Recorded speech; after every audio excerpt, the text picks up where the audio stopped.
நம்ம கட்டுற பில்டிங்கோட important part எதுன்னு பார்த்தோம்னா ரூஃப் காங்கிரீட் தான். Hi, this is Munees from MRL filters.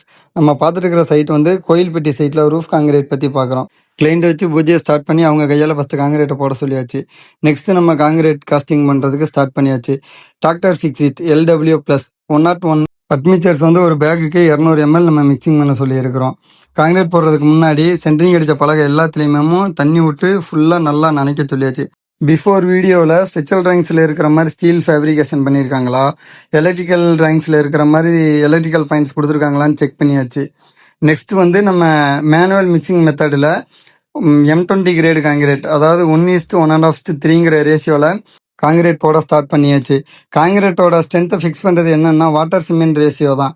அதாவது ஒரு பேக் சிமெண்ட்டுக்கு வந்து 25 லிட்டரு தண்ணி மிக்ஸ் பண்ணோம் அப்படின்னா 100% நம்ம M20 கிரேடுக்கான ஸ்ட்ரென்த்தை அச்சீவ் பண்ணலாம்.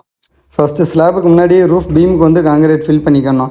பீமில் வந்து கம்பல்சரி வைப்ரேட் யூஸ் பண்ணணும். வைப்ரேட் ஏன் யூஸ் பண்ணுறோம் அப்படின்னா ஹனிகோம்ஸ் அவாய்ட் பண்ணலாம், ஃபினிஷிங் சர்ஃபேஸை அச்சீவ் பண்ணலாம். காங்கிரீட் கம்ப்ளீட் பண்ணதுக்கப்புறம் ஒரு 1 hour கழித்து வந்து டாப்பில் உள்ள சர்ஃபேஸை வந்து ரஃப் சர்ஃபேஸ், அதாவது பெருக்குமாறு வச்சு கோடு போட்டு விடணும். ஏன் அப்படின்னா ஏர் கிராக்கை வந்து அவாய்ட் பண்ணலாம்.